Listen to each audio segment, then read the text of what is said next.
Well, neat. All right, well, I guess we're live. Day 59. How is that even possible?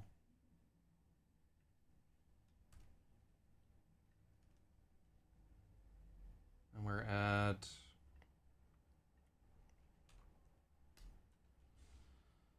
463. So we got 6 good pages done yesterday of 667 pages. I have to cut some of those pages out. And then we're going to be at chapter 57, The Fourth Dream. And alright, let's just let everybody know. Got big not math. We got that LRH. Hell yeah. Not math stress, Sally. And Firm Chat should know.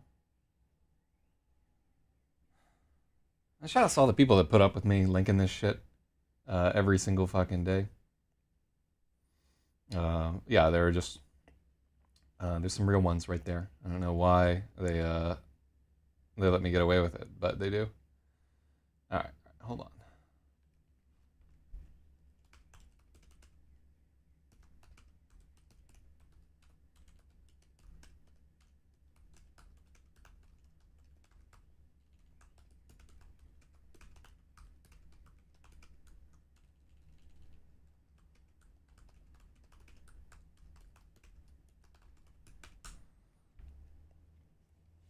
Follow your dreams. We have an edit leaderboard. Everybody who contributes will be thanked in print in the published edition. Yep, that's absolutely true. I will, one hundo, thank those people.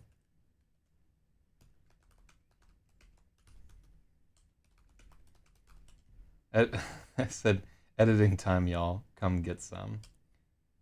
And then, wait, DPB just linked us to a channel. Oh, the LRH meme channel, I guess. Oh, the very beginning of this channel, somehow.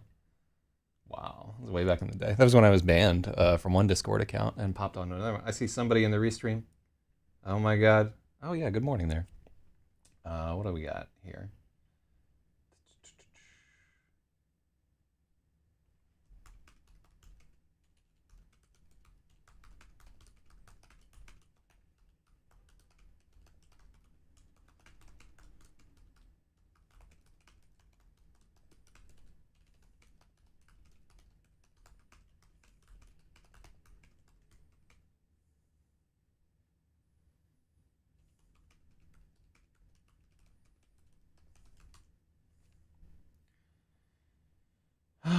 What do we got?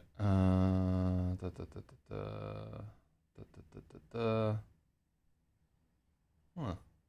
I don't know who these people are.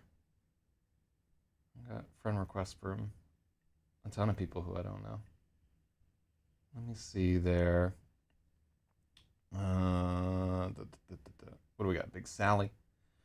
Well, I guess it's time to begin. Oh, wait. Most importantly. Somebody was, I think it was Spaithiwa.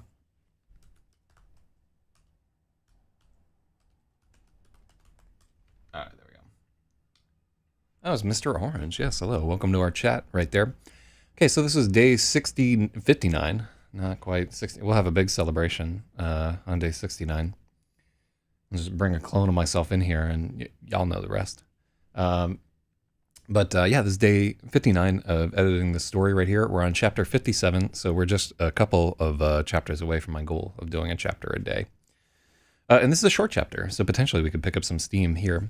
So let me give you a little background story about this book. This is a sort of superhero noir book set in Manhattan, for the most part. It happens all over New York City, actually. There's some scenes out in Brooklyn,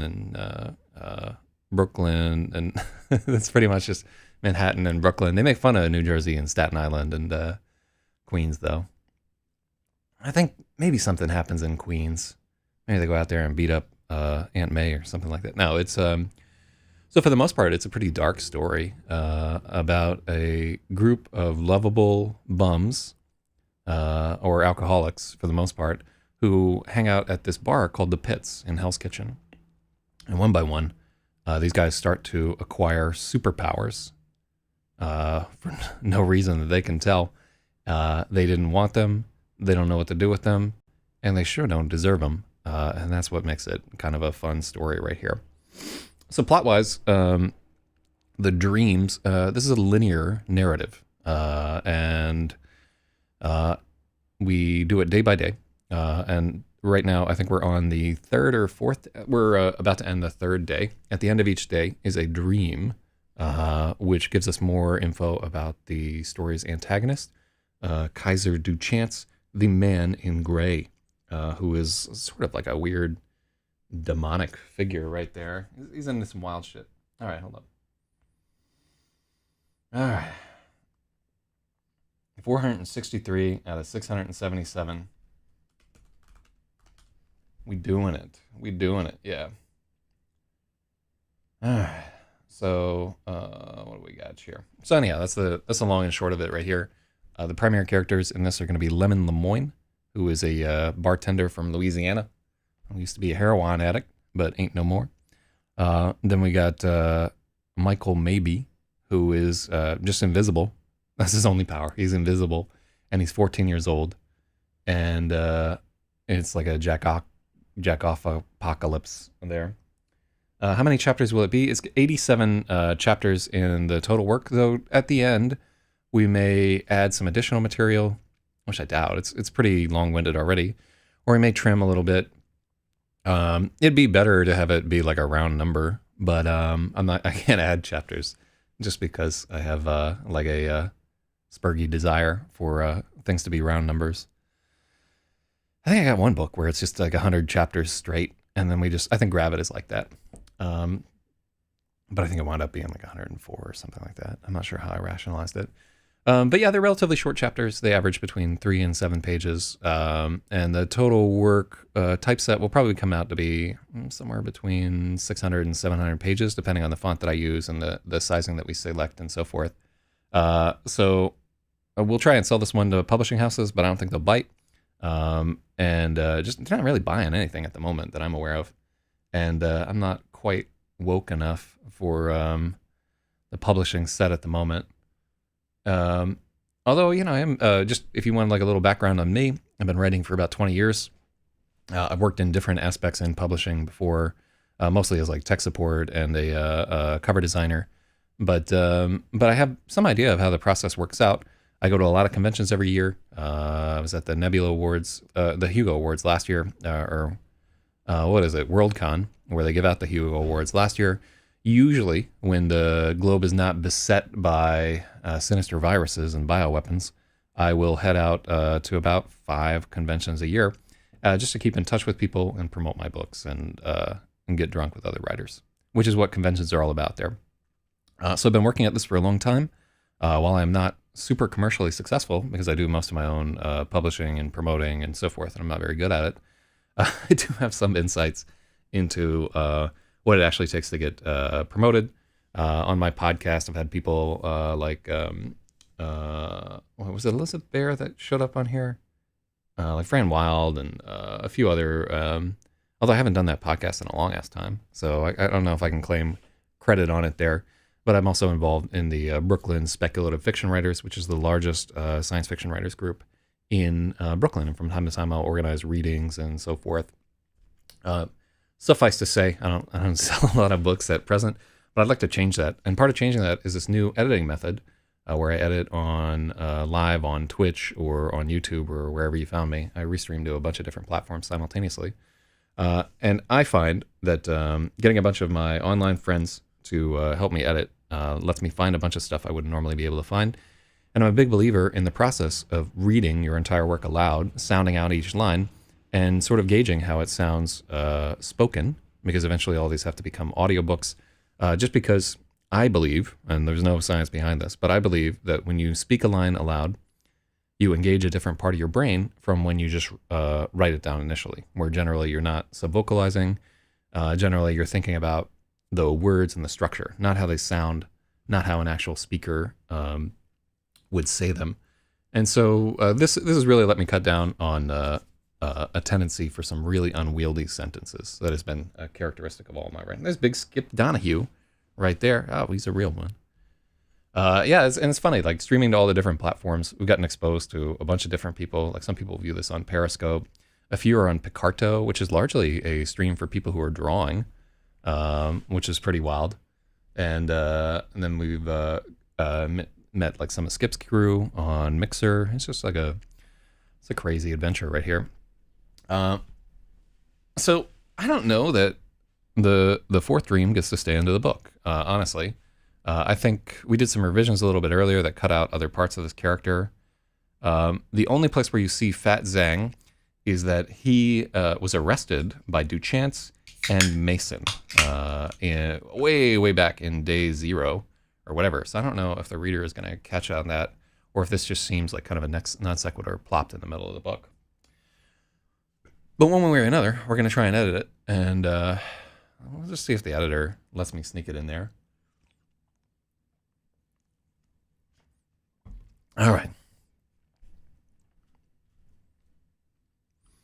In letters 6 inches tall, someone is gouged.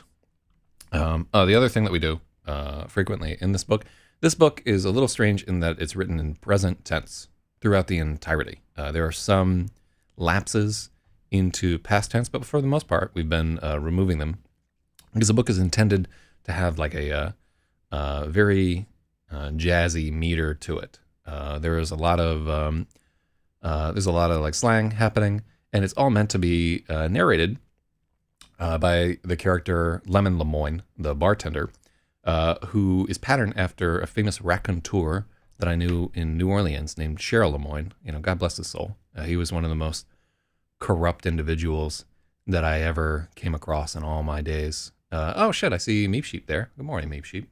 Yeah, good luck with your new place, Meep Sheep. I'm wishing you the best of luck on your big move. Did you move already, or are you moving today? One way or the other, I hope it goes well, and I hope that you have a awesome spot for a new camera. Hell yeah. That Nest Cam, yeah, it knows what I'm doing. So that thumbnail was done by an artist named Clark Huggins, and it originally, let me see, I don't think I have a blocker with it on there. Yeah, I should just have the image. But yeah, he had actually already done that image of the woman on fire, and that happens in one of the scenes in this book. So yeah, he's such a real one right there. If you're looking for, I'm not sure if he's working at the moment, but if you're looking for a science fiction and fantasy author, his rates are very reasonable, and he is just a delight to work with. He himself, I think, does a little bit of radio drama. He used to act on soap operas. So yeah, I can't say enough good things about Clark Huggins. Definitely reach out to him or check out his Instagram or whatever if you're looking for a cover yourself. But yeah, like I hope I know what I'm doing. I've been in some form of broadcasting since I was like 14 years old. All right, so finishing up today. That's awesome, man. Yeah, best of luck there. Yeah, does the Persian girlfriend like it, or did she help you pick the place out? Is she gonna feel comfortable going to that part of Denver? These are all things that like now it's too late to change. So, all right, let's get down to it. So this is Lemon Maybe and the Electric Lady by Zak Zyz, Chapter 57, Fourth Dream. In letters 6 inches tall, someone has gouged a line of scripture and the oh, Meep, this one is pertinent to your interest here.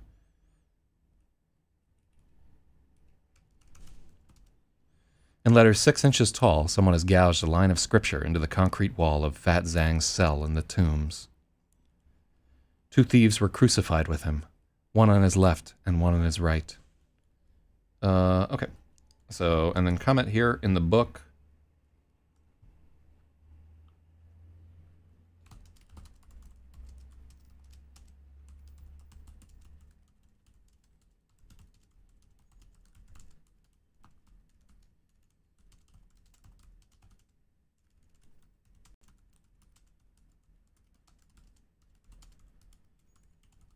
So I'll probably wind up doing my own typesetting and interior design here.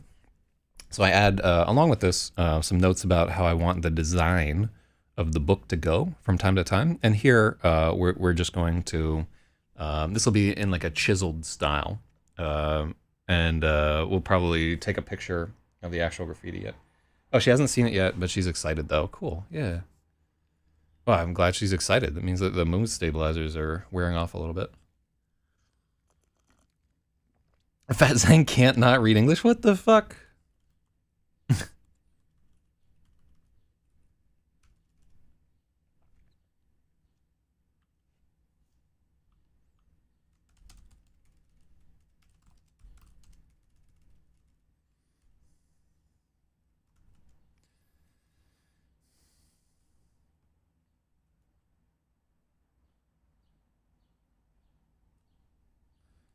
So I think we're overloading the sentence with too much information.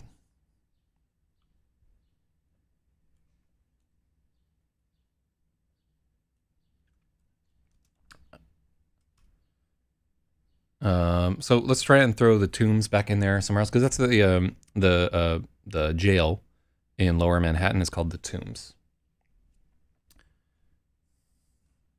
In letters 6 inches tall, someone has gouged a line of scripture into the concrete wall. Let's take out the someone.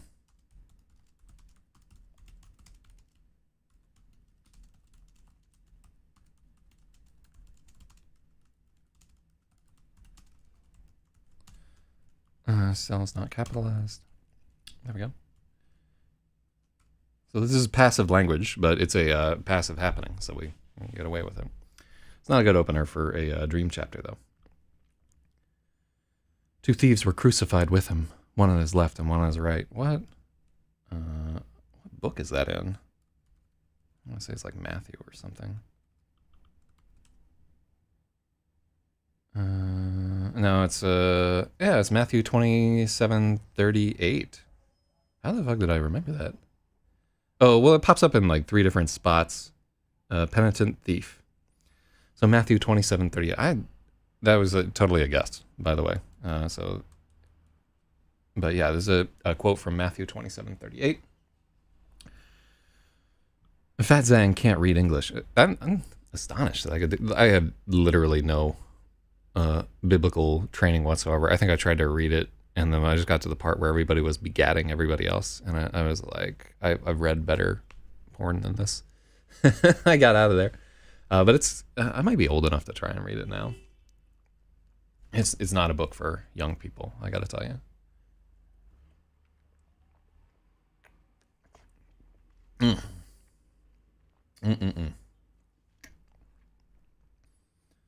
Fat Zang can't read English, but it doesn't matter. There is no wall. There is no steel door with an electric bolt. There is no bed.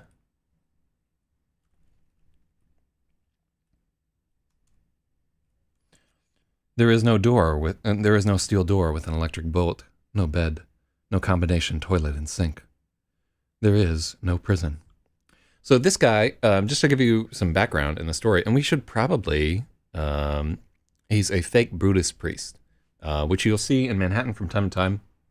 They wear like orange robes, and they walk around thrusting like these holographic pictures of the Dalai Lama into your hand, or like a prayer beads or whatever they can get for under $1. And then they demand that you tip them like $5. That's their racket, and they got a big like that kind of smile on their face, and they pretend not to speak any English whatsoever, and some do not. But this has been a pretty common scam for a while. These fake monks, and like becoming a monk is actually you can't just like, it's not like becoming a doctor or something where you just say I'm a doctor and then boom, you sell a bunch of records and have your own headphone company. It just doesn't work that way. You actually have to be certified to be a monk. So you can see YouTube videos of people confronting fake monks, and it's like one of those type Justice Boner type things. Justice Boner. That's almost as bad as Luke Woke, which is our word of the day.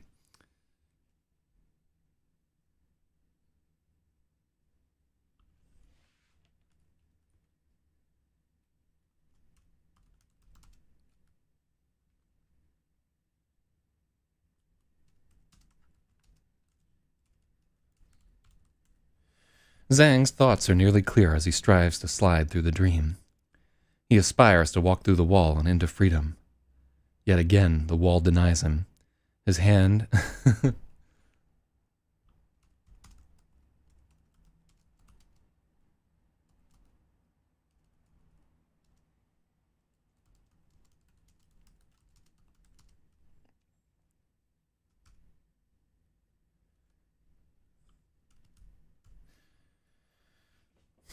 So this is a little, shout out to the Wachowski sisters. This lag. There is no spoon. Blah, blah, blah, blah, blah. She stays with her parents in Aspen during the summer. I haven't seen her in a month and a half. Yeah, I would be excited too, man. Snap that up. Yet again, the wall denies him. For the 10th time today, his hand meets the unyielding concrete, and he's thwarted.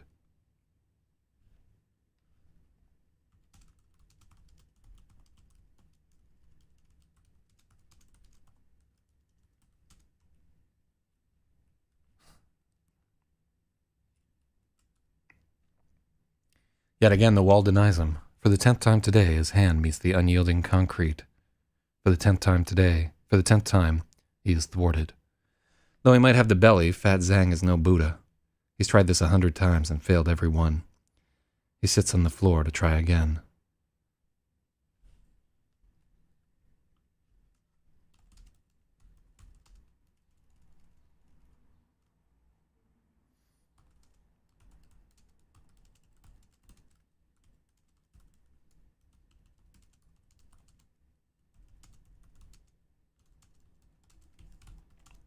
He clears his mind and sits cross-legged on the cell floor to try again. No one else will set him free.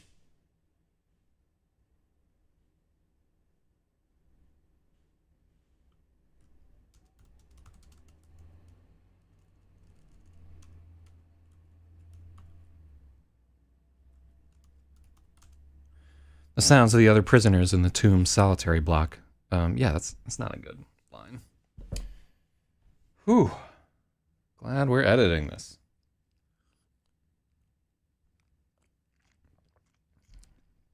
I want to, oh, you should, oh, well, yeah, I wouldn't even bother pinging Angie at the moment there. She's going to be sleeping. But her stupid Cash Machine song is stuck in my head. It's not a good song. That's the worst part about, soliciting people's favorite songs. They're always catchy, and they always get stuck in your head, and you always don't like them. Because they're that person's favorite. They're not your favorite. Ugh, I should have learned. And it's not like Meep Sheep songs are going to knock it out of my head. Well, we'll see.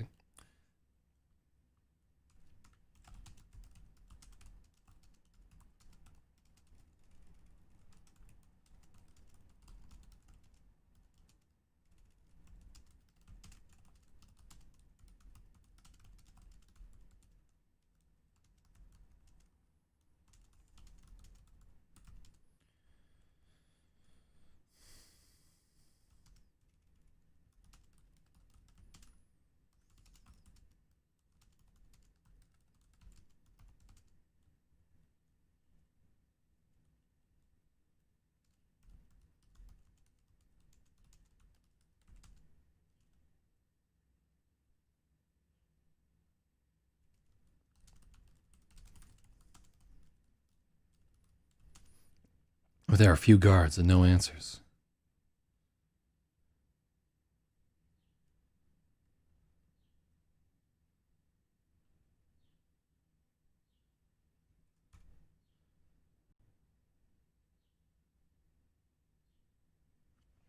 As the day fades, the prisoners grow louder and more desperate. They're croaking hoarsely now, pleading to empty walls. The guards never come.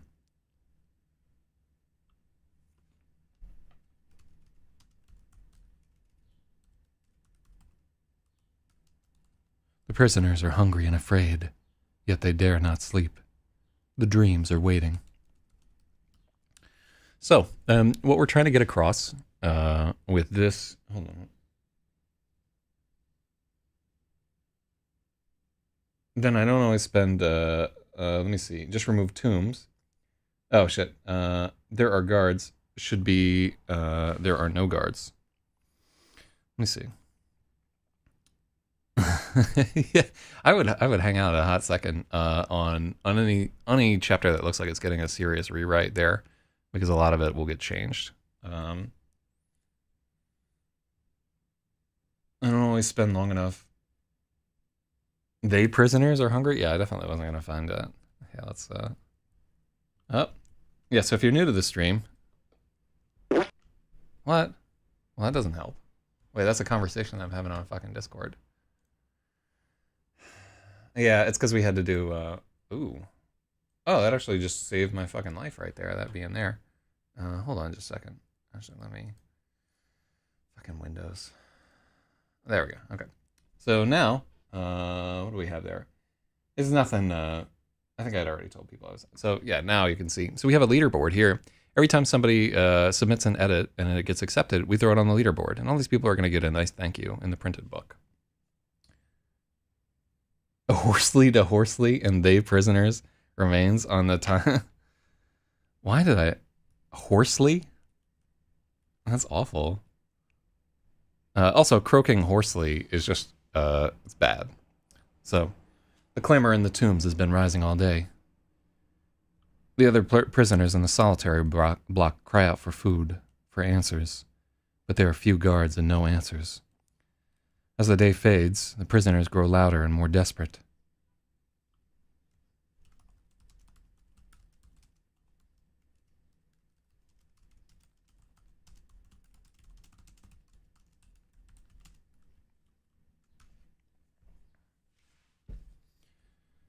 The guards never come.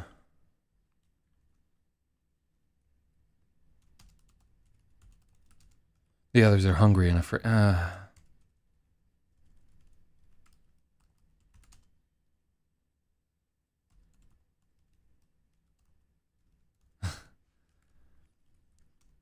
Zhang's neighbors are hungry and afraid, yet they dare not sleep. The dreams are waiting.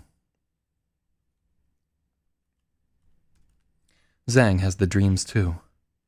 The gray wolf stalking him through the pines, following him so closely. Okay. Yeah. Whoa. I need to get a thermometer in here so I can give you a humidity report. Because yeah, I'm trying to just edit without the air conditioner, and it's just like I wonder whether the heat or the air conditioning is more distracting to me. I think my brain definitely works a little bit better at about 70 degrees, but that's just my thought.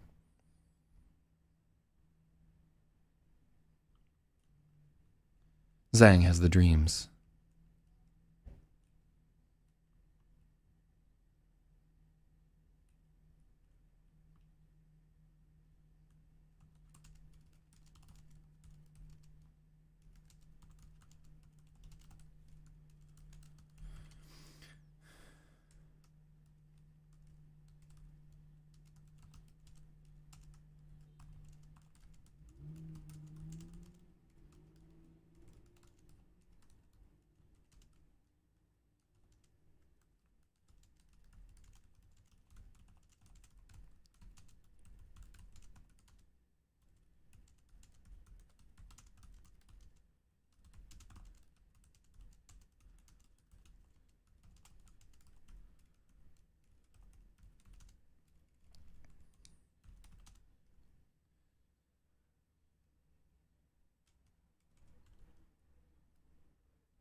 Yeah, In the Pines is it's such a good song. Like the Lead Belly version is where I'm at right there. But yeah, a lot of people have recorded that.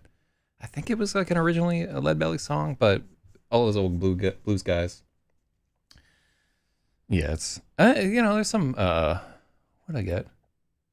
I got a fucking cover of Red Right Hand that I'm working that I put in the playlist for this week. That was just it's short too, and it's significantly better than the original. I forget the name of the. It's some guy. It's like some guy who's way up his own ass that wrote the original, but the version this lady did is way better. Yeah, it was an old folk song and first put to wax by Lead Belly, so he gets the credit because that's how we think.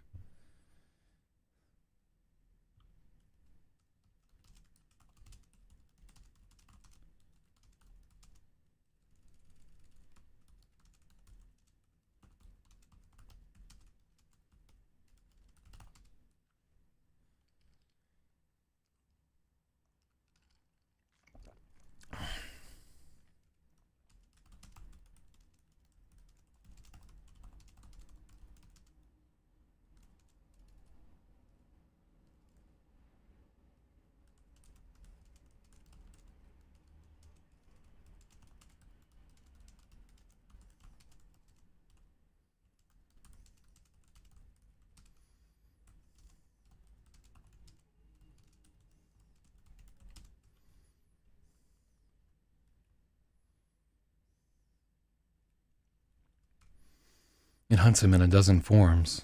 The great shark, the blighted tiger, the faceless soldier.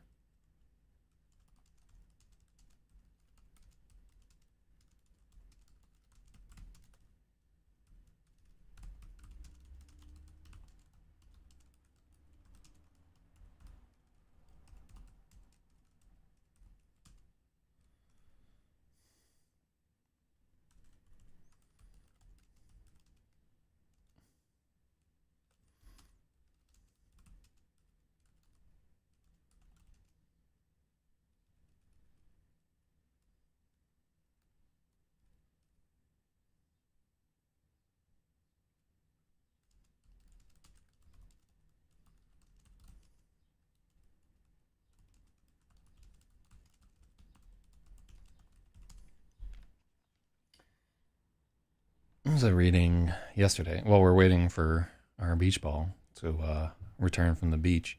I was reading Gorman. I can never. I think it's Gorman Gast. But yeah, it's starting to get real hectic. This character, Steerpike, in it has just done some unimaginable dirt. And you can tell that the author is like, okay, let's take all of our threads and weave them towards a climactic ending.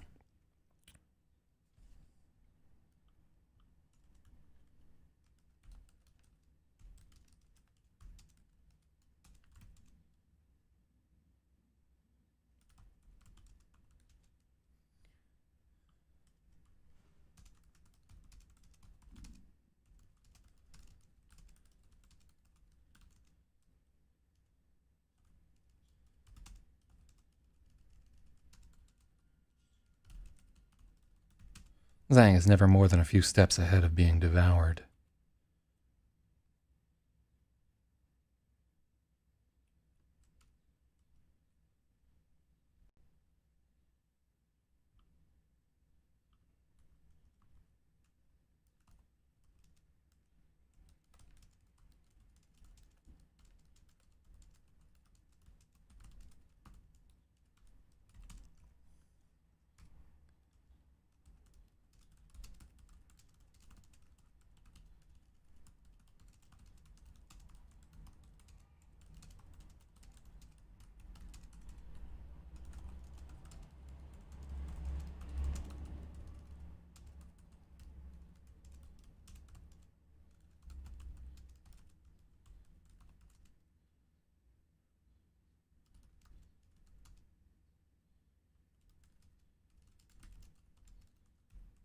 Weak.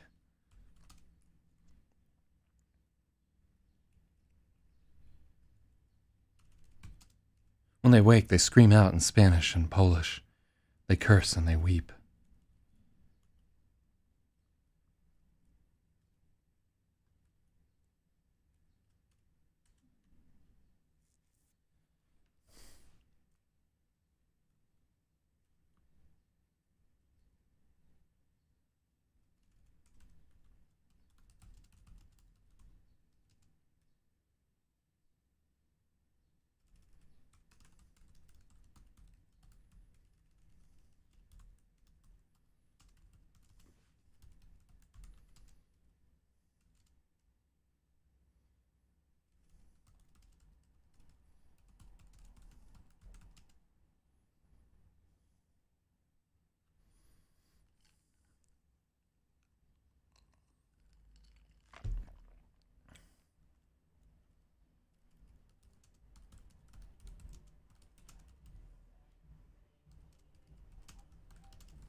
Like being stuck in prison during the apocalypse, except mind control. Woo. Yeah, you remember that scene from The Stand. Fucking Lloyd with Brer Rat.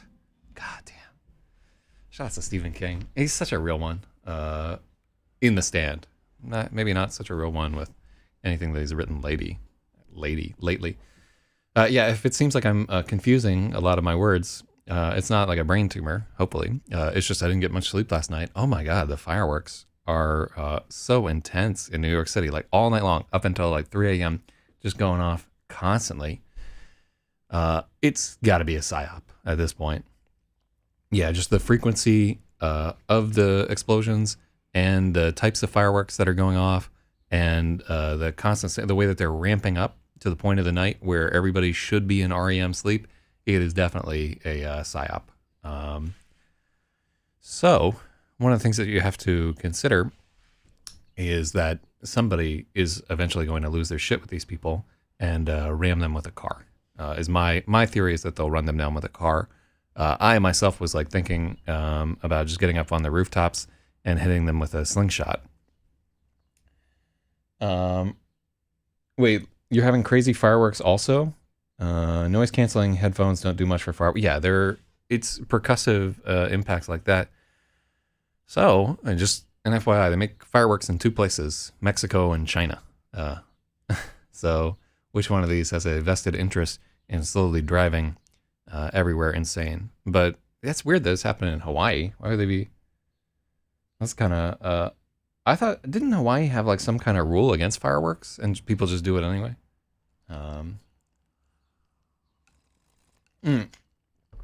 Oh, anyhow.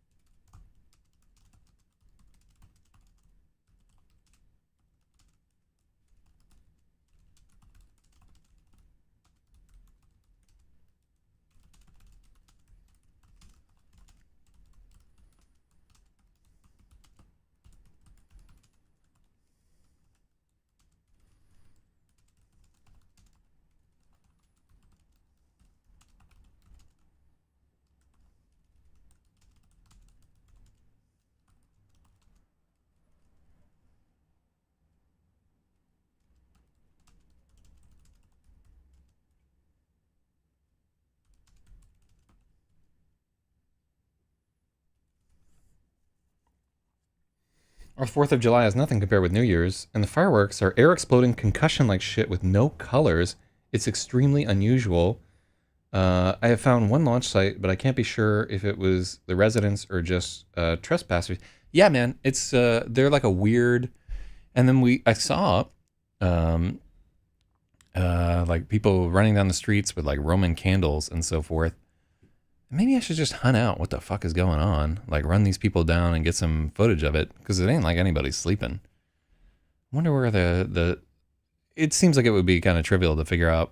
Well, like if I were trying to hide it, I would set up on like a rooftop and launch like the air shells off of the fucking rooftop where it's difficult to see what's going on. But yeah, something about this ain't right. You know what I'm saying? I just feels kind of janky to me. And I wonder what the hell's gonna go on because like it was the number one trending shit in Manhattan on Twitter last night for what that's worth. Is it NASA? I doubt it's NASA. They got SpaceX now. They don't need rockets.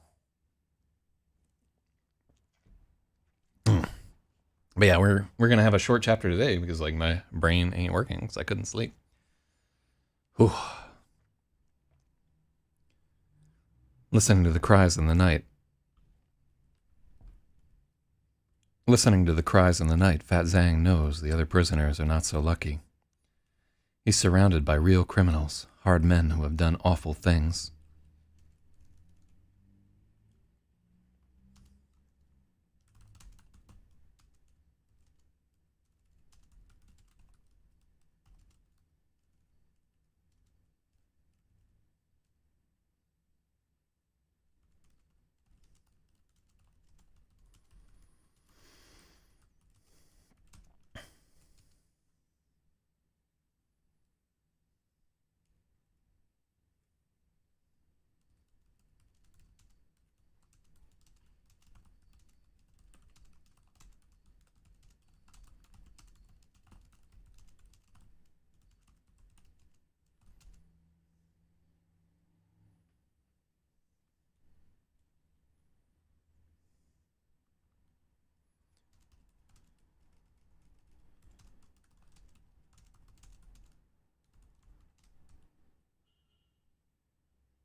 I've noticed it, but I haven't talked with it about anyone. I will ask around. It's highly unusual. You can see a pen laser from ISS if it's aimed right, signaling the space station. I got one. Yeah, like, yeah, let's keep it as clean as we can in the live editing stream. Respond to chat in breaks. Woof. I should change the title of that. I don't. I think everybody. I thought we would only respond to chat in breaks, but it's been pretty constant. So yeah, I'll change up that bar. Yeah, it'd be nice to have like a new bar for day 60.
There's a 4,000% increase in fireworks in the last 2 weeks compared to last year. They had literally like, yeah, and normally it's not like a big deal in Brooklyn. There have been literally like 5,000 since mid-April. There have been 5,000 separate complaints to 311 about it. It's fucking insane. Yeah, like it literally, and it was just last night where I was like, all right, this is a little much. Something ain't right here. And I feel like everybody is at the point where they're looking around at what's going on and they're like, yeah, man, something ain't right. Somebody's trying to play us. And now we got the internet, where we're all interlinked and we can share this information with each other if we, and through venues like this, like actual human beings that you can see. But yeah, it's difficult to stay out of that like Philip K. Dick paranoia. Logic, like 5 or 10 a night. I want to, if I count how many like I could hear last night, and keep in mind, like I'm in one of the better insulated spaces there. Like that room has been soundproofed to some extent. But unfortunately, like the necessity of having an air conditioner, and this is with an air conditioner going, I want to say that there were between 50 and 60 separate fireworks that I could hear last night. Yeah. Normally it'd be 1 to 5 per week max. Yeah, I wonder if somebody like just vastly increased the supply of these things, because I'm not seeing like fireworks stands or anything. And the types that are going off, these aren't like you know how bottle rockets fucking sound and so forth. No, there's explosive charge in these motherfuckers. You know, like it's so logic is trying to be conservative. It might be much more than that. Nah, there's definitely something fucking going on, man. And it's making everybody cranky and insane. Yeah, they don't want to deal with this. All right. But we gotta hurry, because I gotta get this done by 9 o'clock. I don't have to, but it would be a lot better if I did. Yeah, well, Brooklyn is just insane at the moment here. And I know if I'm like, maybe I should hunt these people down and do something about this. I know everybody else is having the same thought. It's just a matter of time until somebody gets shot over this. Like, literally, like some of the dudes on my block at the trap house are like, yeah, see one of them motherfuckers. It's going down like that. And like, I know these guys murder people, you know. Whoa.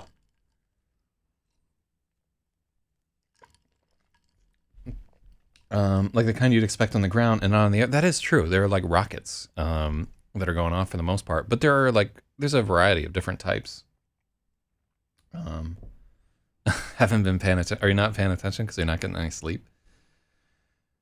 Is it fucking ironic that we're editing a story about how nobody on Lower Manhattan can sleep during the time of these fireworks? I'm telling you, that's that Teens for Christ synchronicity, hive mind gestalt. Know what I'm saying?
Okay, cool. So that's what we're trying to change it up there.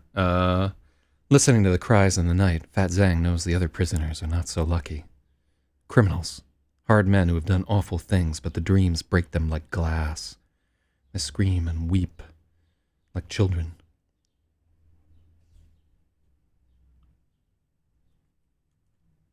I don't want to have simile after simile. But the dreams break them. They scream and weep like children. They curse and rage against the walls of their cells, trying to pretend they aren't afraid. Then at last they try to stay awake, pacing tiny circles as they slowly go mad.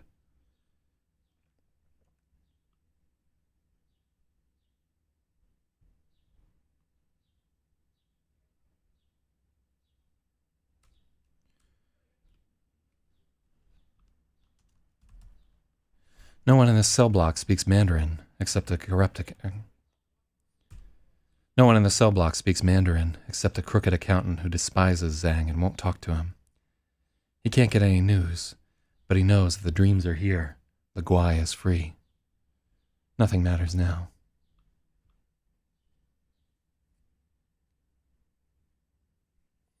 China agents. It's a fractal of psyops. I honestly, I'm not a conspiracy person. For the most part, like I think they're fun to talk about, but I think for the most part, people are too lazy to be in any kind of conspiracy. But it really does feel like somebody is trying as hard as they possibly can to destabilize the world. Really and truly, it just. you know, like back in the 60s when this is going on, we're like, oh, okay, yeah, this is Russian propaganda. And a lot of it was, you know, like that was like the Russian playbook. Like, let's just do wacky shit. And, you know, honestly, like, hey, if we're going to have a destabilize everybody world, what is the CIA doing? You know, this is their job. They should be over there in China right now, like, fucking, driving up the price of shrimp and, like getting people to protest some woke garbage and so forth. I heard the Museum of Natural History is going to take down a statue of Theodore Roosevelt. Theodore Roosevelt, the guy who was like, you know, we should have national parks, and they're taking down his statue. They're like, yeah, it's very problematic. It portrays black people and Indians in like a negative context. Like, God, Theodore fucking Roosevelt, the teddy bear president. Yeah, Teddy Roosevelt. They're getting that he's not acceptable in the current political climate. God, there's not an end. They're like getting rid of old G.W. Washington, and they're gonna get rid of Ben. They'll cancel Ben Franklin soon because he'd like to have his wife fart on him. It's just there's no end to this fucking madness. What a time we live in. Oh, I gotta tell you, for somebody like me, this is electrifying. Like if I were a young man at the moment, God, I would be in some dirt. I would literally go to prison for the shit I would be doing right now. It's very fortunate. Oh, shout outs to the feds right there. If you come to the channel Load Radio, best be warned, it's crawling with the bureau. All right, so guai is a Chinese term for demon. So this is a throwback to the original context of the story where there was like the millennial prison. I think we kept it though. But I should start with Bill Clinton. Yeah, man, why don't they attack old Bill right there? They can go after Donatello too while they're at it. Like he's done some dirt. You know, start tearing down all of this. The party when this insanity is over is going to be off the chain. It's already started a little bit. We're going to have restaurants back in New York on the 29th. You got to sit outside, but hey, some places have just already been like, all right, we're doing it. I think the city needs to just temporarily just suspend sidewalk permits and just say like basically as long as there's like a 5-foot channel where people can walk and they don't have to go into the street, you can have a sidewalk cafe. Because those are the businesses that are going to survive at this point. Places that are lucky enough to have like sidewalk seating. Oh my God, they're going to be highly in demand. Anyhow, I got to edit this.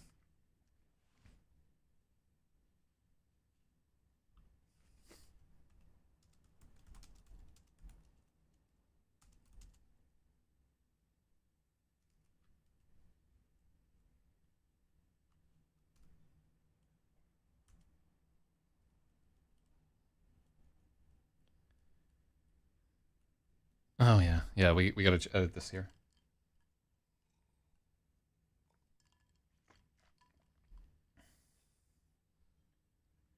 Yeah, it's fine to be chatty. I mean, this is a dream sequence, so this is not an important chapter, and it may get cut, but I'd still like it to be good.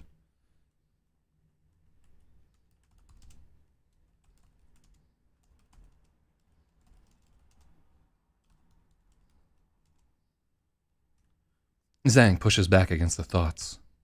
They are earthly anchors holding him on this side of the wall. He spent a lifetime training himself for this. For 108 breaths, he seeks to hold nothing.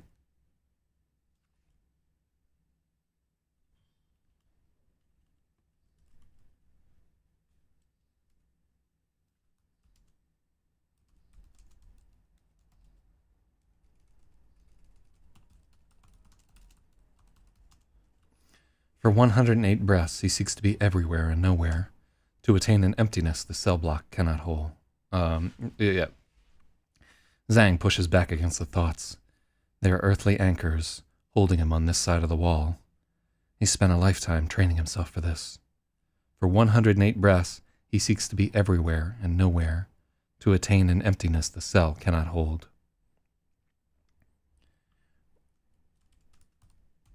With each beat of his heart, Zhang can feel the room thrumming around him. A slow, expansive movement.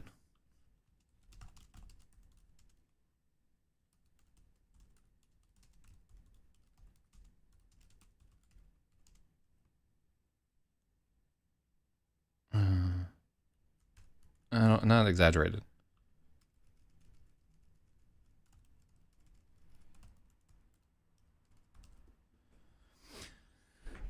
With each beat of his heart, Zhang can feel the room thrumming around him with the infinite importance of a dream.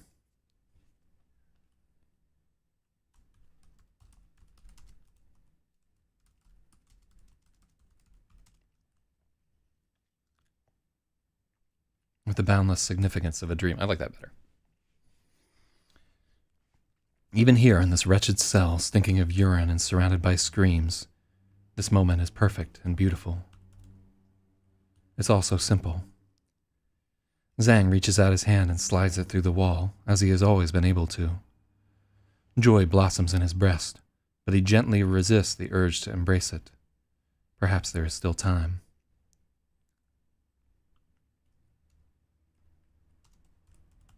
Zhang stands upright, still holding the moment.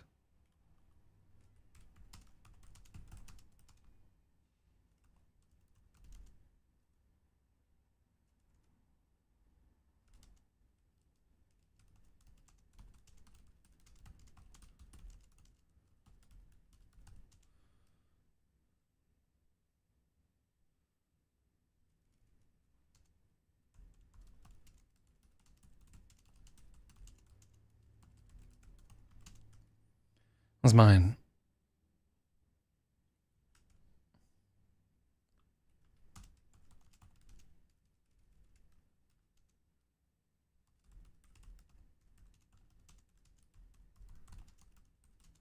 I like this line. A celestial hand is flipping cards from the deck of Revelation. He prepares to step through the wall.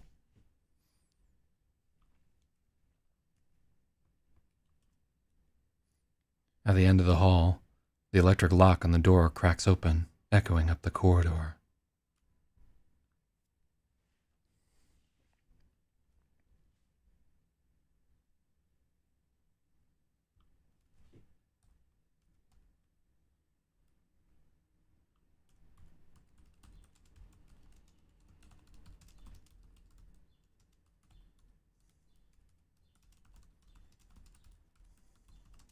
At the end of the hall, the electric lock cracks like a gunshot.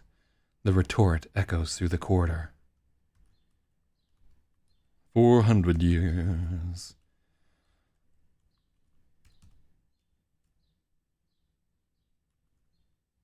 How are we gonna do this? We're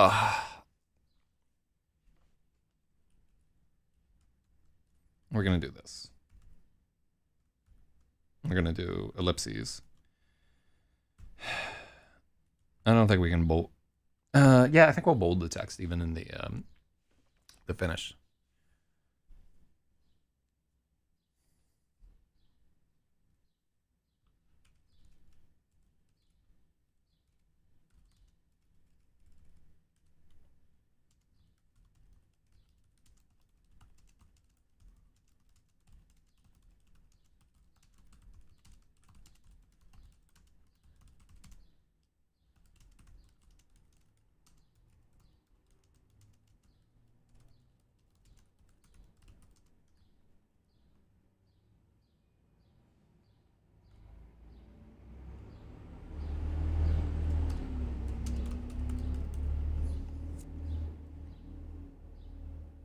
Maybe a rich voice booms out.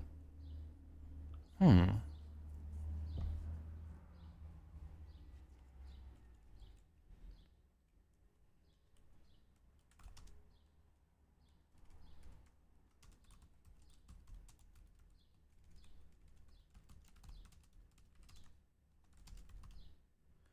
rich, deep voice sings out. His song resonates through walls and rings in every cell.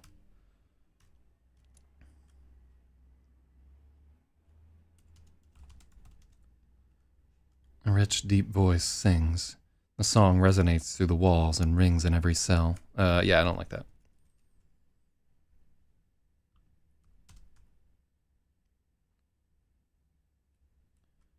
prisoners cringe. That voice is as ominous as a rafter cracking overhead. Everyone knows.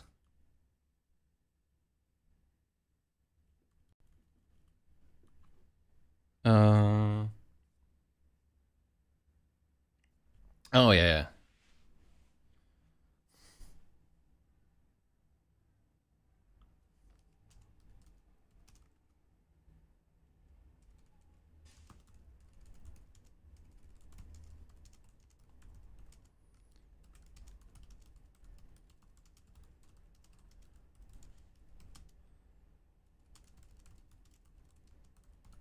A song resonates through the walls and into their bones.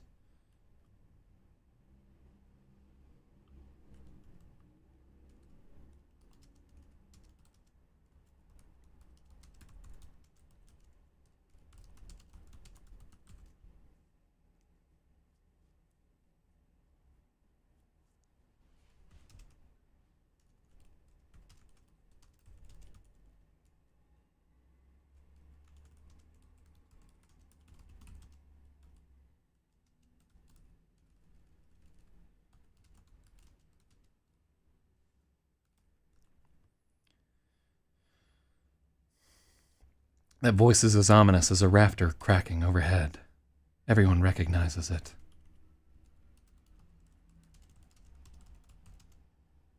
Everyone recognizes that tenor, the monster from their dreams, the man in gray. Is he a tenor? Yeah. Yeah. This is honestly Logic. Like this is where like I have a lot of license to be like like a half-assed poet right here. We really the dreams are like where you can just really just style on motherfuckers if that makes any sense. Everyone recognizes the tenor, the monster from their dreams, the man in gray. And it's the same philosophy.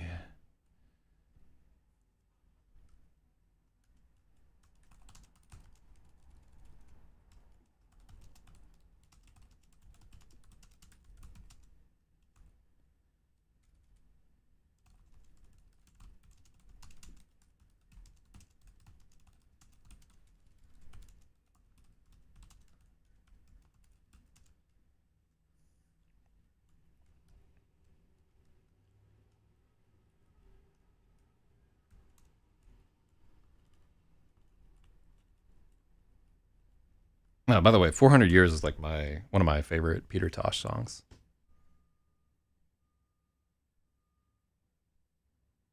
Respect from Lomas Turbis.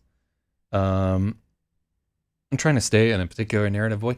Well, like, yeah, the narrative voice is not as one of the reasons why I waited for like several years to rewrite this was I just didn't feel like I could nail the narrative voice that this originally had.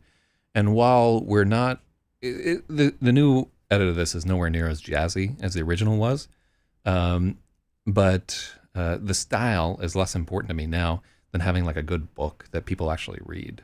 You know what I mean?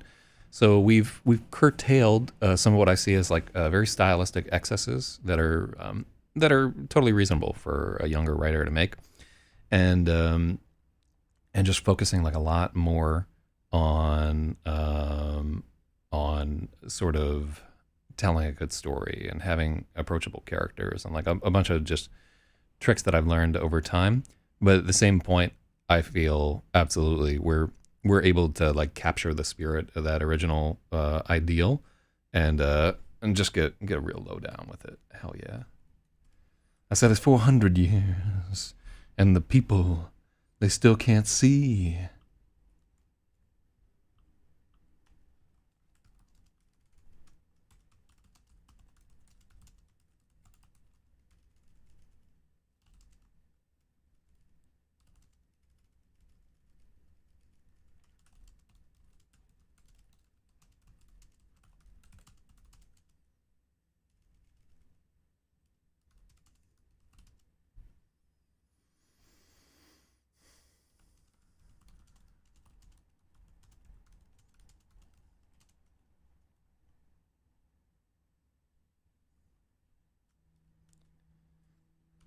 Then the voice dies away into echoes. For a moment, the silence in the cell block is total. Then another electric bolt opens. The metal plate rings like a bell and the screams begin. There are shouts in Polish, the sounds of a struggle, and something heavy slams against the wall.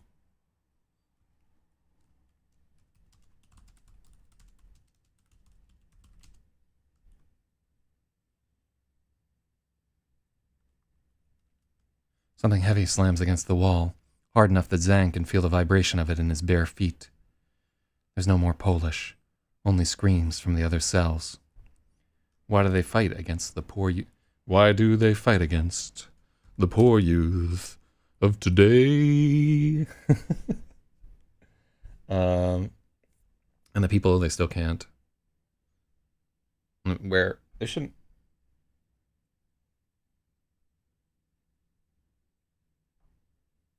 Comma there.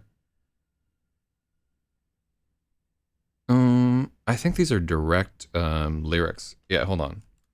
Yeah.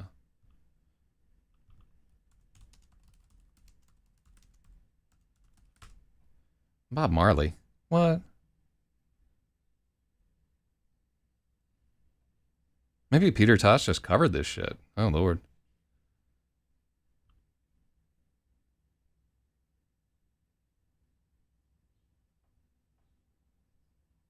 Yeah, the songwriter was Peter Tosh. Okay. Yeah, that's 100% his song.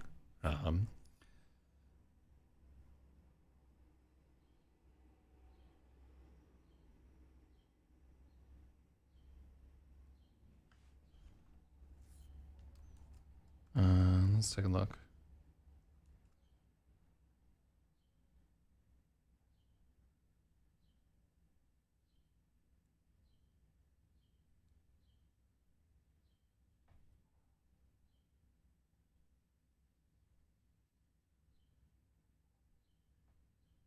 Oh yeah, it's actually we got this right.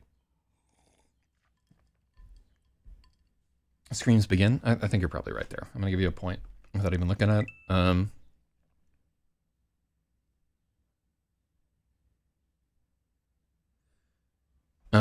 Okay, so 400 years, and the people, they still can't see. All right.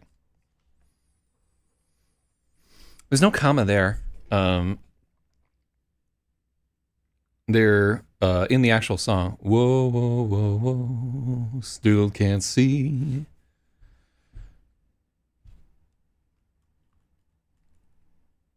Yeah, so in the lyrics there is, I mean, it's not like Song Find is, hold on. I want to see how Rap Genius does this shit. Logic is catching up to Spathywah pretty quick. He's not catching up. Not at all. Hold on.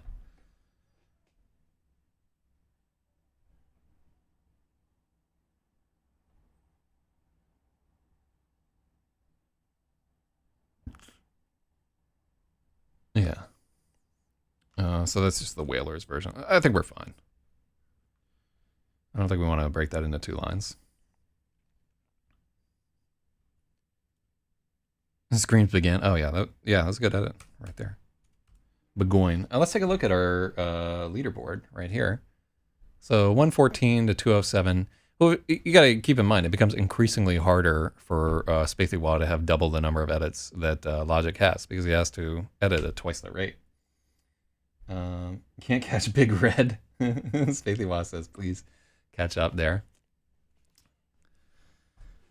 You know, maybe I'll just stop making errors at some point, and then nobody will get any edits. Like, I'm sure that'll happen. Why do they fight against the poor youth of today? Fat Zang presses his hand against the wall to escape, but the moment is gone. He cannot slip through. Yeah, I think that's overmuch. There's pandemonium on the cell block.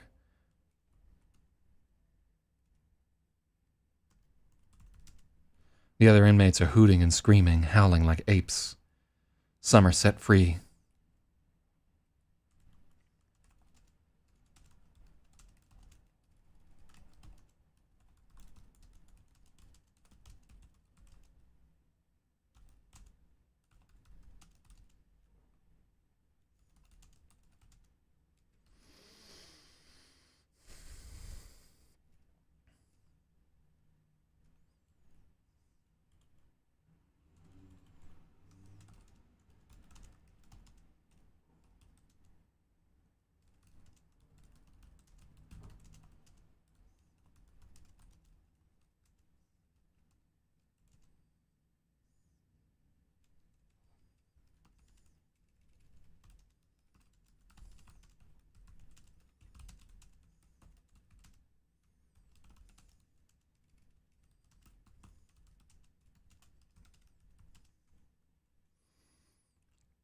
Others are devoured. It's all a flip of the coin. The bolt of the door,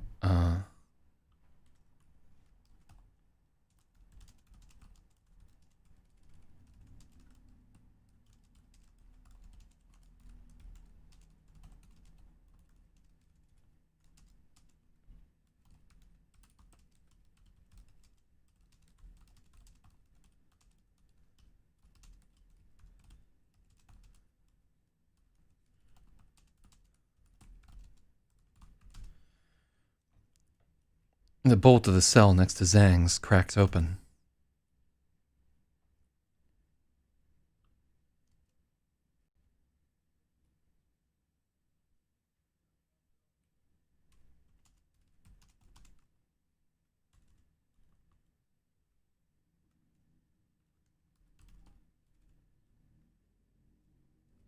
Hold on. Let's make that the accountant.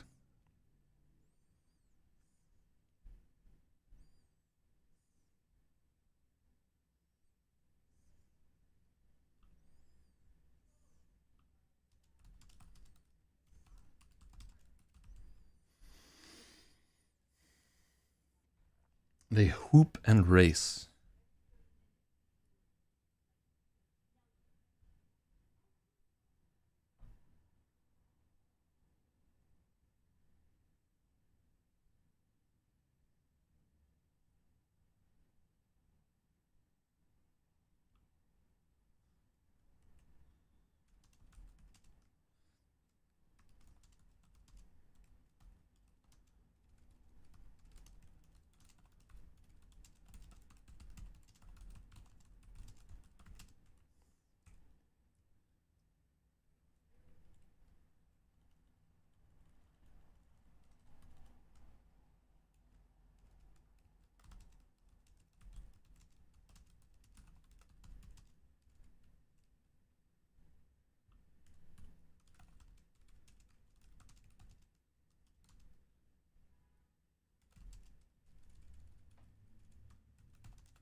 I want something better than loosed animals.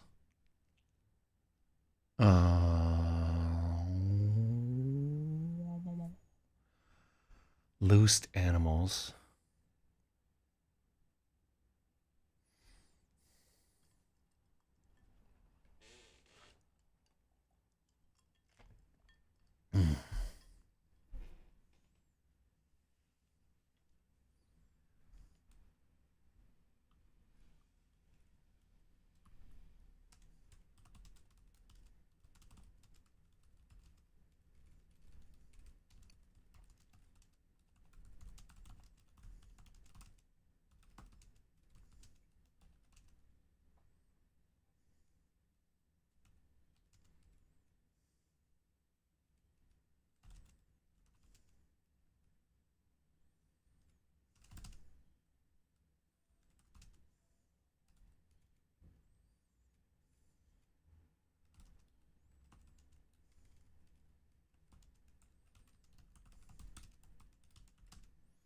Unchained beasts.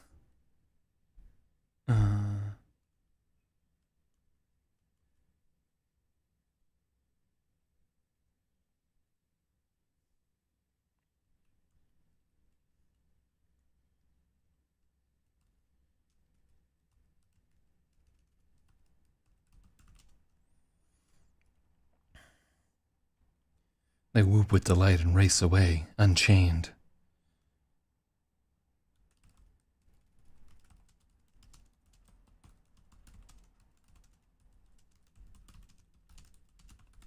I love working in. Many are called, few are chosen. horses out to pasture.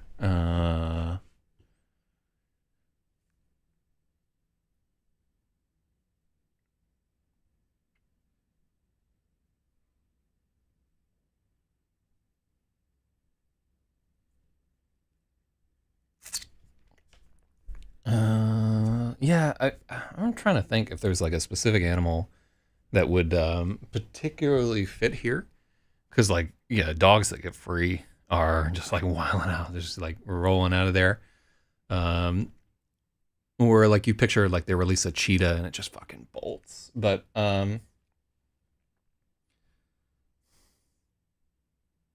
yeah, cats really do book it the fuck out of there. But I mean, they're already prisoners, so it doesn't like we can't.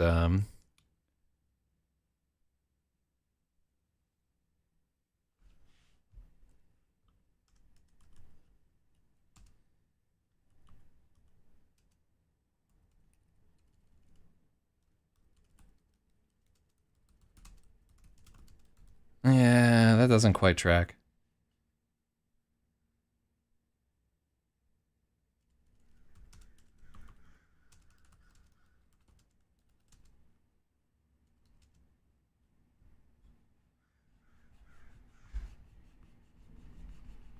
Uh,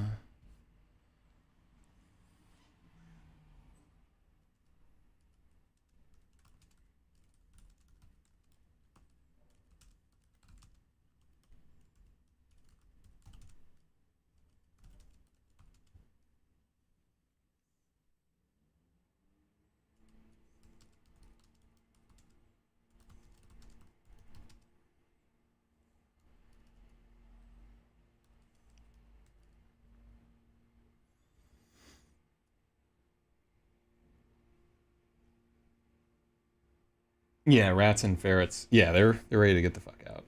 Some ornery one. Yeah, it's difficult because we're already in. We're trying to like. It just seems like metaphor is not like the right tool here because they're already in a.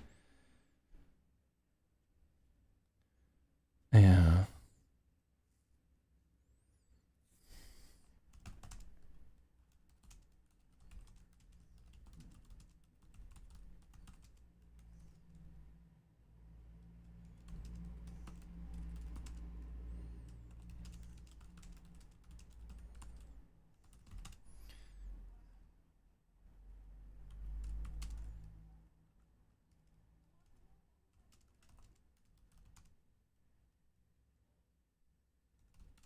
The sprung ones race away, as eager to escape him.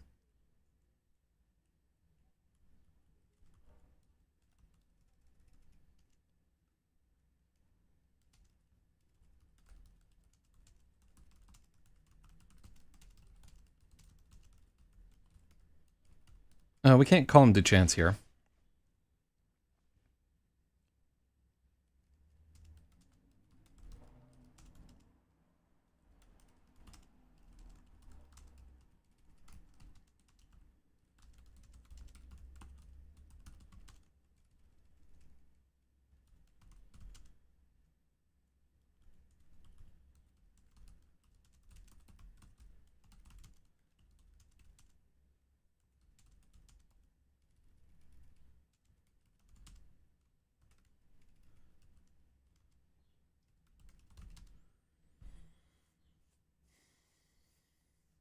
Soldiers let off the base for the first time. Oh, I know what that's all fucking about. Oh god,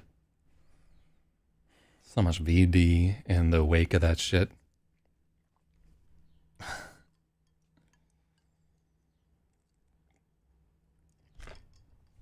Mm, mm, mm.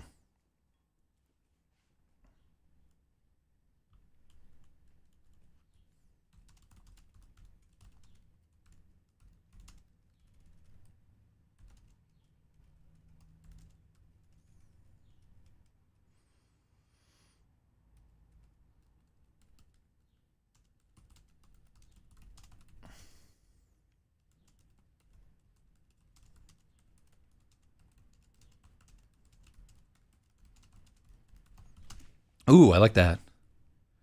The gray man sets the worst of them free.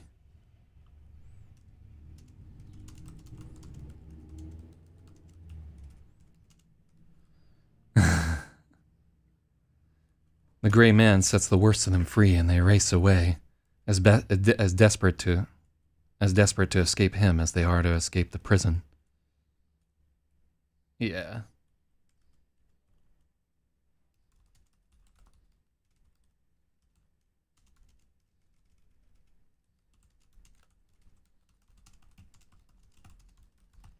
Does that work better? The gray man sets the worst of them free. The gray man sets the worst of them free, and they race away, more desperate to escape him than the prison. I like that, yeah. That works a little bit better. One girl gave a third of my unit the clap. LOL. God damn. How many dudes are in a unit? How many units were in that girl? Good God. Yeah, that works. That's much better. The rest are devoured. Many are called, few are chosen. The bolt of the cell next to Zhang's cracks open.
In a rifle company, probably 20 to 30 dudes got it over the course of like 2 to 3 weeks.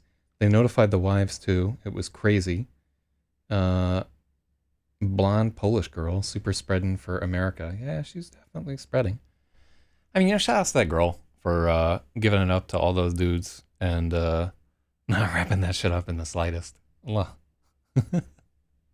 They notified the wives. Some cold shit right there.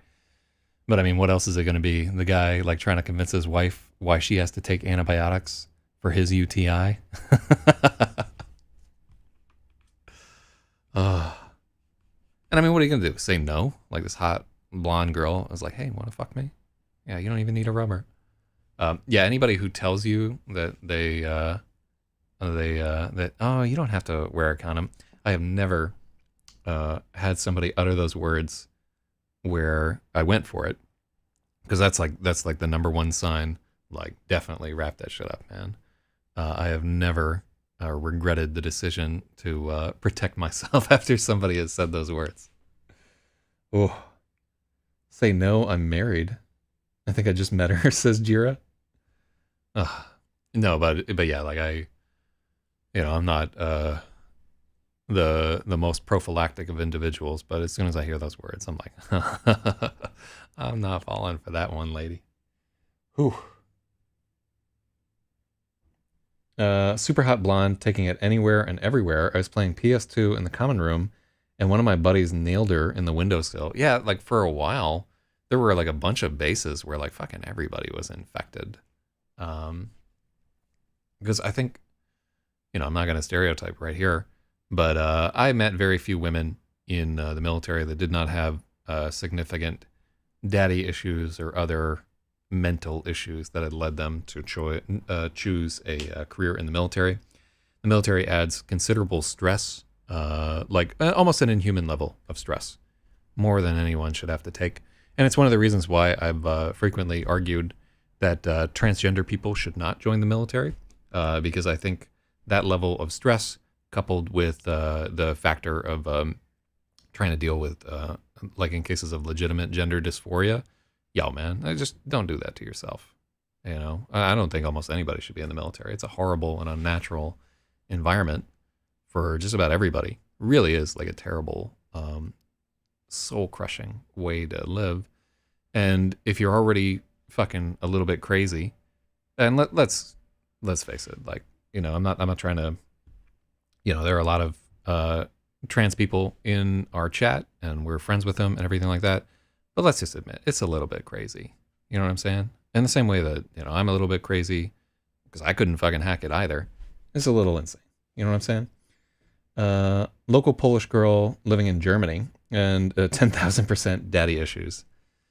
Yeah, just people want that attention. They'll get it however they can.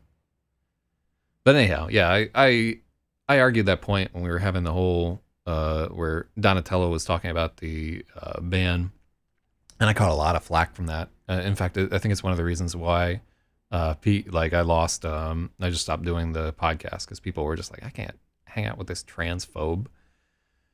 But I feel like through my life experiences, I have a pretty realistic idea of what being trans is all about, and the limitations that status places on some people. And I don't think the military is a good spot for them. Everybody's experience is going to be the same, but that's my experience. Whew. But yeah, I caught some fucking heat for that one. But it's honestly what I believe. It's just not a good spot for them.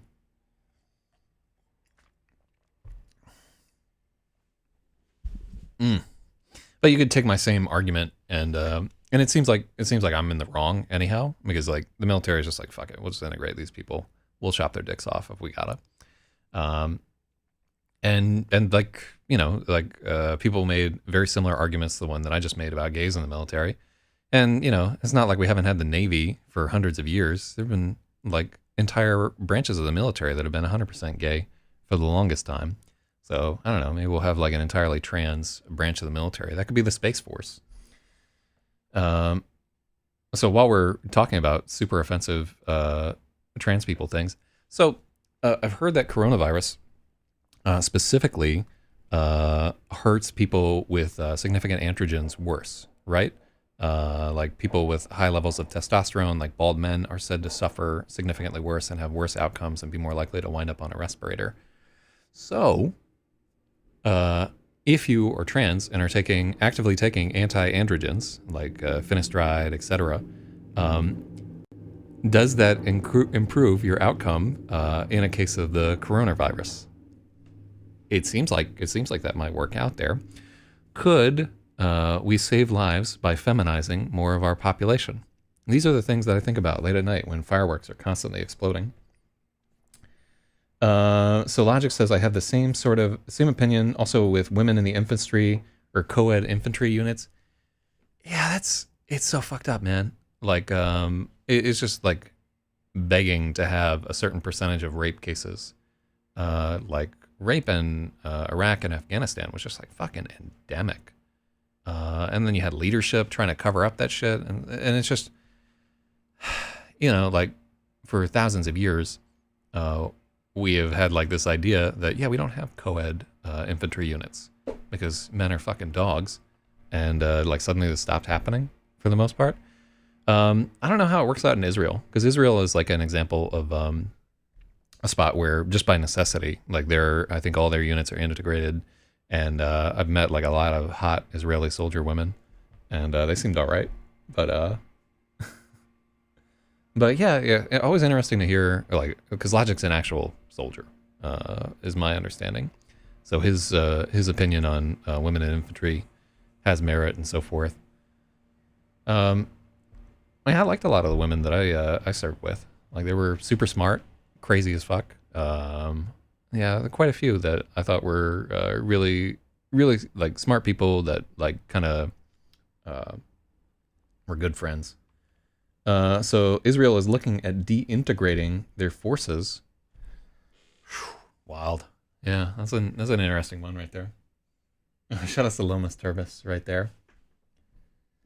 The countries where that is all right, countries with conscription and countries where it's a survival issue, such as Israel and Finland. And I bet that they still deal with like significant amounts of like sexual violence and just honestly, like, men and women aren't stellar together in high stress situations. You know what I mean? Like, I think if you are like, hey, we're going to put you in a situation for about 8 weeks where every single day there's a significant chance that you will die, and you have to absolutely rely on the people who are around you, and them fucking up can get you killed. And you could ask people of either gender, do you want to be exclusively with your own gender where you do that, or do you want to be in a mixture, or in a mixture where you are outnumbered by another gender, like 70-30 or 90-10 and so forth? And I would be astonished if like almost everybody wasn't like, no, I'd like to be with my own fucking gender. Thank you very much. I don't want to be like the one woman in a unit of depraved people who are like murdering nonstop, or like I don't want to be the one gigolo in a unit of Valkyries, like making the streets flow red with blood. It's interesting.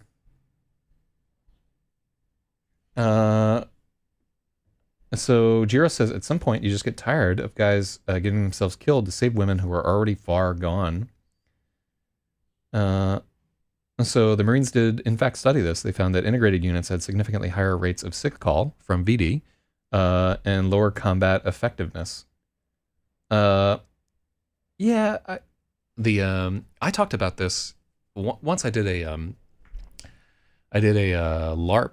That was designed by Jason Morningstar, I think. But it was a real one. It was about dueling societies. And we had the game was meant to enforce how difficult it was to escape societal obligations in honor societies, where honor was like super important. And if you lost honor, you lost face, and you were no longer like a part of the society in the same way. It's a great game. It was well designed. But at the end of the game, we were doing feedback, and I'm just like, I was like telling everybody, like I can see, and like the conflict between me and the other person. I was one of the duelers in it. The conflict between us was that one of us had insulted the other by like talking some piss at a Sunday church dinner, and we had to get into a duel. But my feedback on it was, I was like, I'm really glad that it was a dispute between two men, and it wasn't over a woman. And like, if it was over a woman, neither of us would have ever backed down.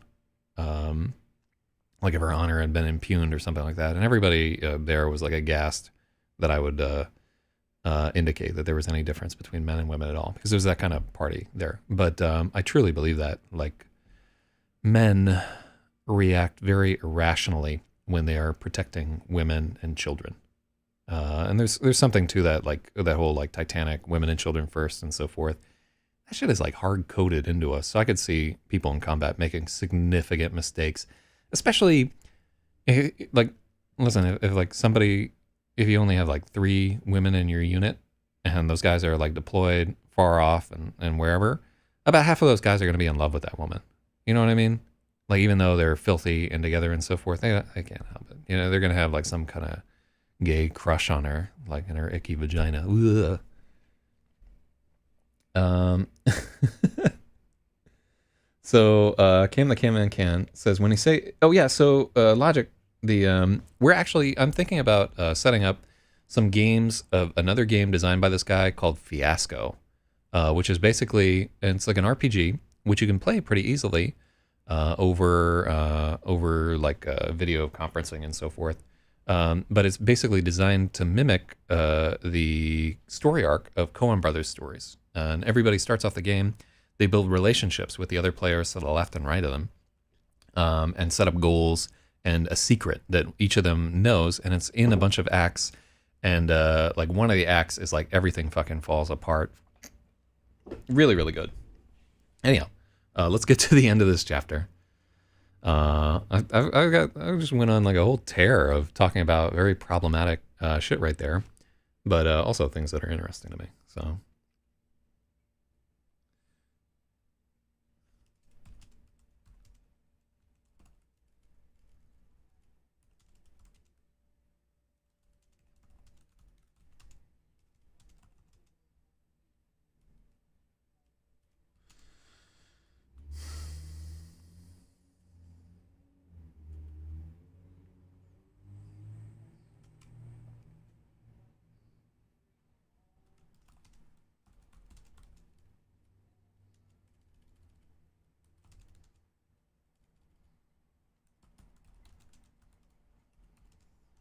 The voice becomes a shriek.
No, I think we got to take out.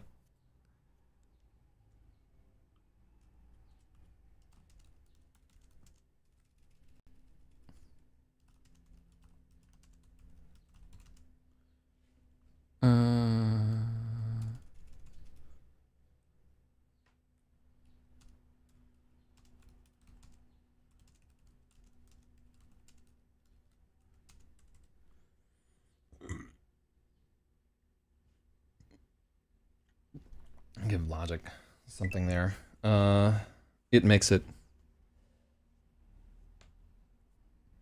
Yeah, I'm gonna give Spathy too. That needs to come out.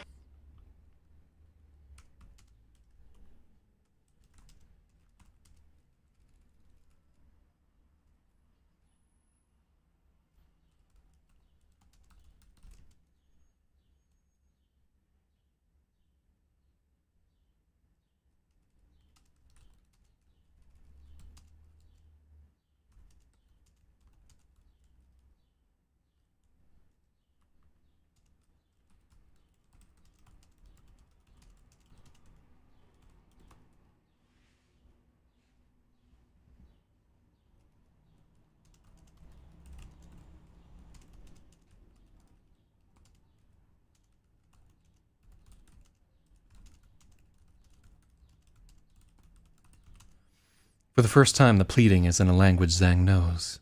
It's so much worse to understand. I like that. Yeah, I really like that.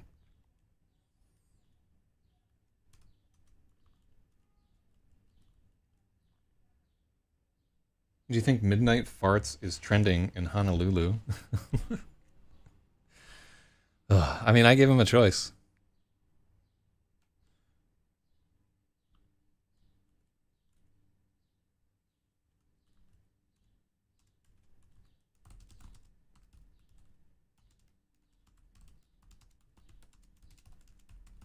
Oh, look at that. Getting rid of the bolt of the cell next to Zhang's cracks open, and the crooked accountant begs for his life.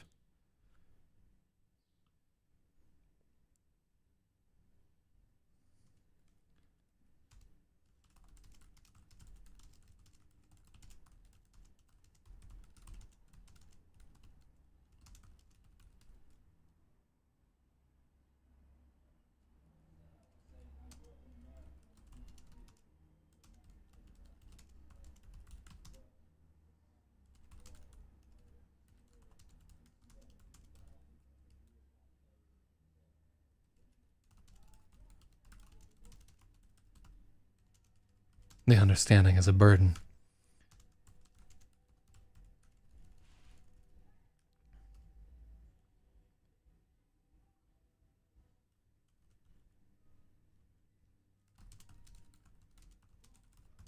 And he wishes he didn't.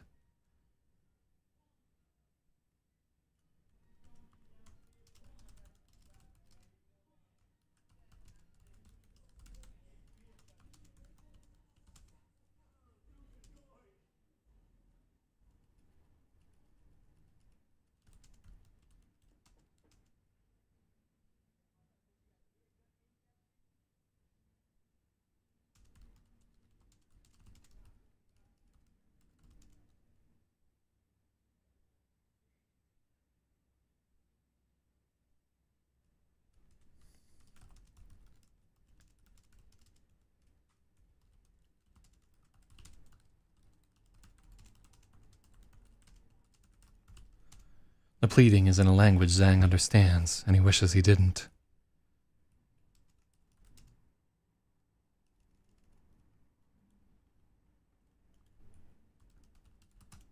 The pathetic pleading is in a language Zhang understands. It's so awkward. Ugh, really hard.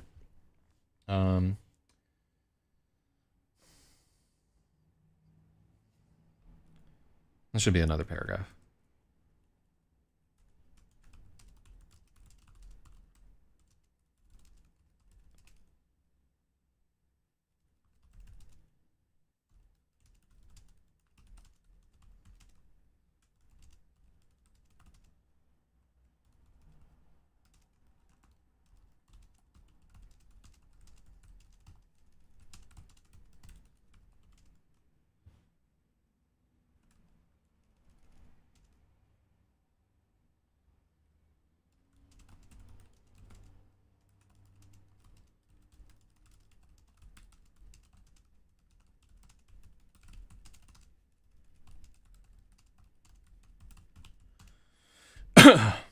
All right, better. The bolt of the cell next door cracks open. Zhang hears the crooked accountant begging for his life in Mandarin. For the first time, Zhang can understand the words of the pathetic pleading. He wishes he couldn't. That's better.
and nothing.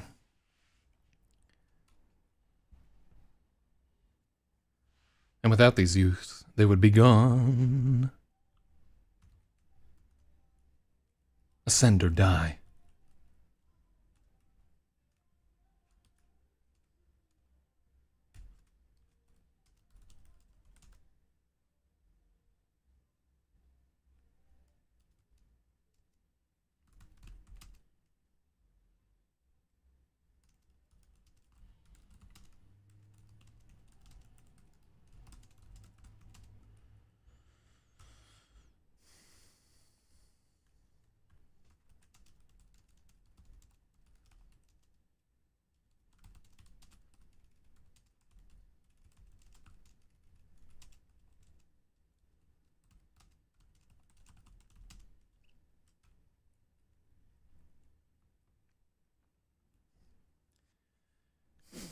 Trying to expel the urgency in his chest.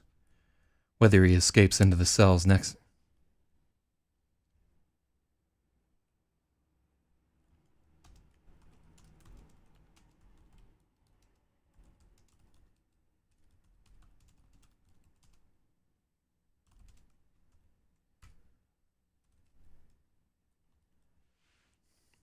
He can no longer flee through the door.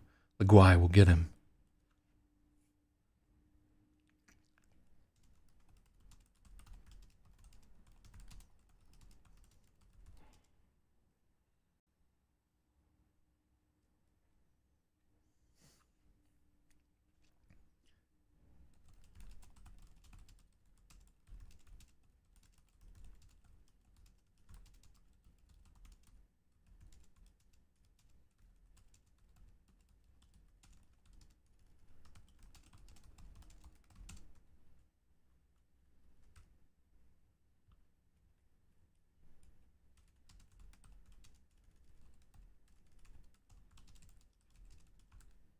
It doesn't matter. It's the only way.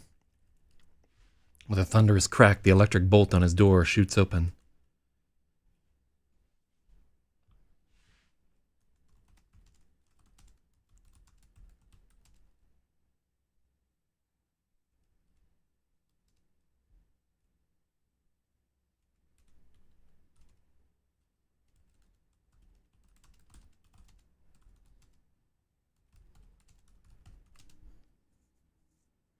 With a thunderous crack, the electric bolt disengages and the door clangs open.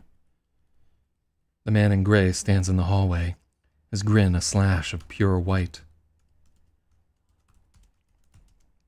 Now let's have him loom in the hallway.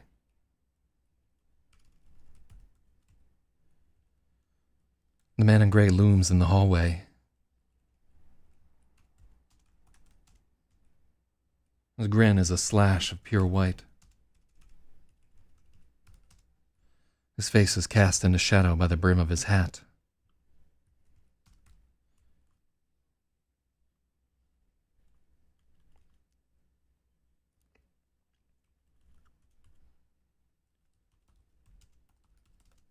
For several beats he lingers in the doorway, peering in at Zhang.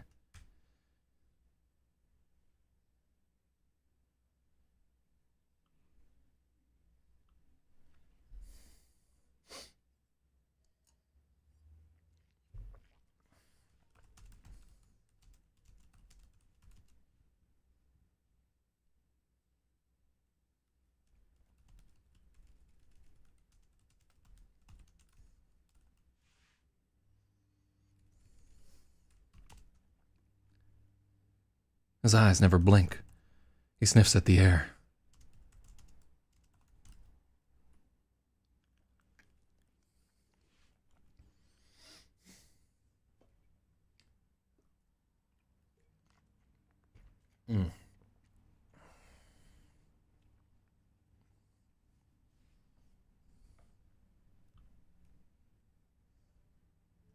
Yeah, let's check that out.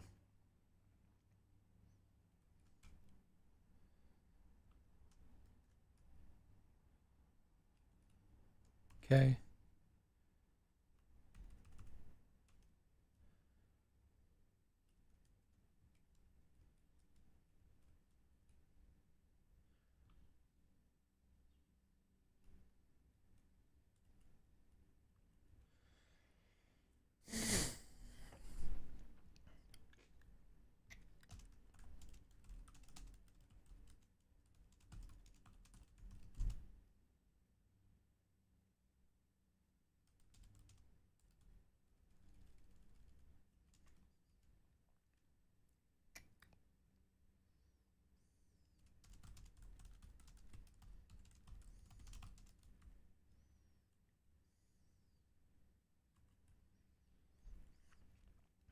The man in gray sings.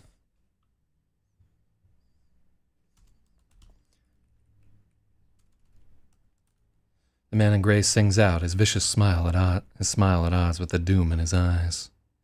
Yeah, let's take out vicious. Fat Zang has his back against the wall. Literally, yeah. He takes a deep breath and tries to find his center in the face of the beef. Beef. For several beats, he lingers. All right, let's give you that comma, because it's a... Yeah, all those... errant comma, his eyes never blink, they... Oh yeah, that is an errant comma. Bam. Yeah, the logic giveth and he taketh away on these commas. 117.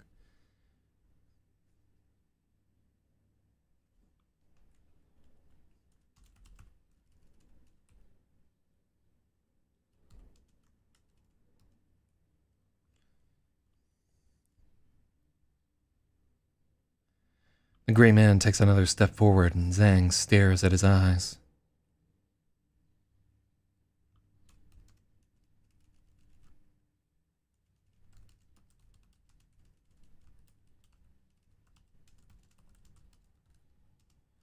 How false they are.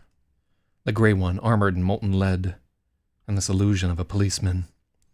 Serpent tongue dripping song, wicked hands clenching the city's dreams. There is no man before him, no body. It is only a dream.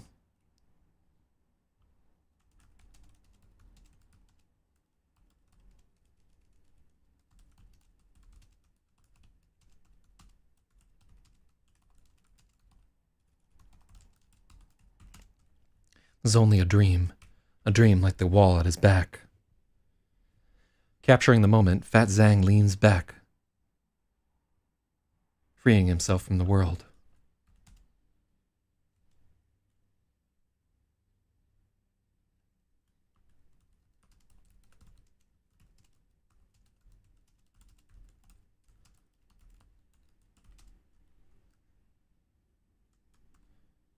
He tumbles through 4 feet of concrete and rebar into darkness and the smell of machine oil.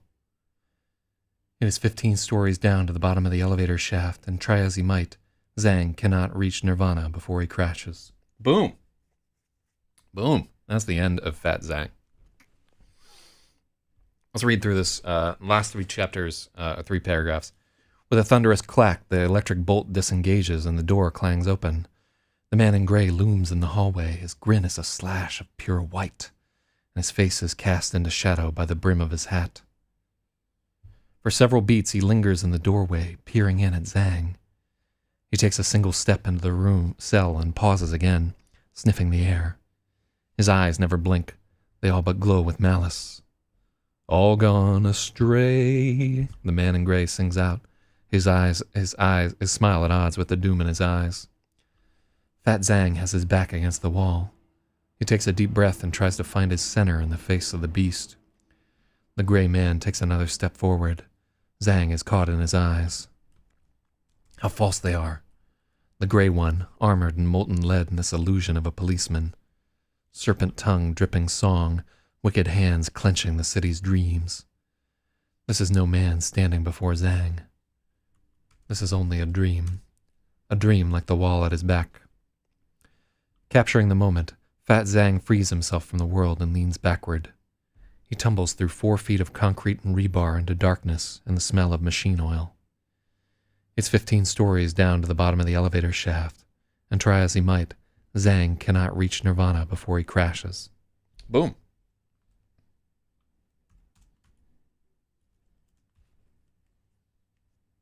And it's 15. Yeah, that should be. It's 15 stories down to the bottom of the elevator shaft. Okay, and then we have, we cut out the, I think we moved the What Makes You Think This Is Good chapter to somewhere else. So we're not on chapter 56, actually. I think we're at 58. Yeah. So I don't know how we got 2 chapters. I think another split happened somewhere. Okay, so 58 is going to be, So it actually fits in with the Fat Zhang walking through walls segment right there. So we made it up to page 469. And then we're going to start a new day. It'll be Thursday, October 11th at 6:24 a.m. in Chelsea. And this is a very short chapter. I want to say this is 780 words. So 4th dream. So cool. We made it through 3 days of Lemon Maybe and the Electric Lady. I'm pretty happy about it. All right, what do we actually get? I think maybe it's less. Maybe it's like 560.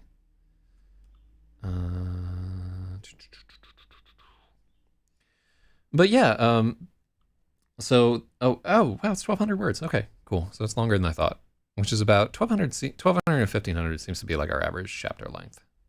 I don't know. We can do some processing. Can somebody get me a time? Because I forgot to hit the button.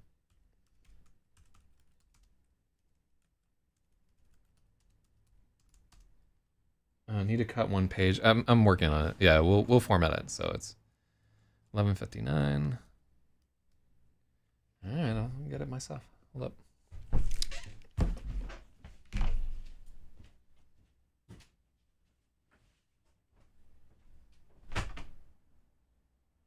Okay.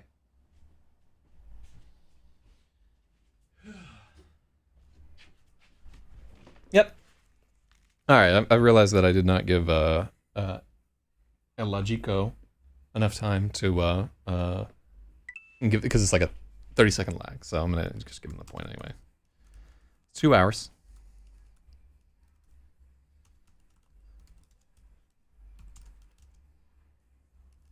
Okay, so yeah, I'm still not 100% on whether or not we should cut that chapter, but I kind of like it. I think I like what it does about Duchance.